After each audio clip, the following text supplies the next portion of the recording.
Бағдат Ізмағамбет. Адамзаттың асыл тажы Мұхаммед.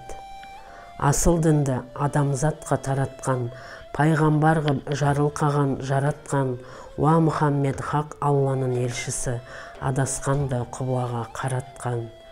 Үмбетім деп қан жылаған жүрегі, болып едің тақуалар тірегі. Сен арқылы бізге түскен асылдың, әлі күнге өлмей өмір сүреді. Уа Мұхаммед пайғамбар жаппардың, міндетіңді абыроймен атқардың, сәулесі әлі сол заманның өшкен жоқ, дін ислам үстем болған шақтардың. Хадисіңнен танып сенің тұлғаңды, жаман әдет былғамады жылғамды, сурет емес мінез құлқың сипатың, көз алдыма көрсетеді сұлбаңды.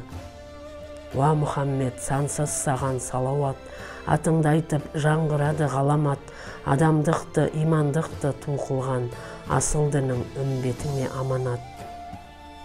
Тәңір көрген, жалт еткен әр ғажапты, тура жолға салды Алла қазақты, жаңылғанды жолға салып Мұхаммед, Алла дінін барша жұртқа таратты.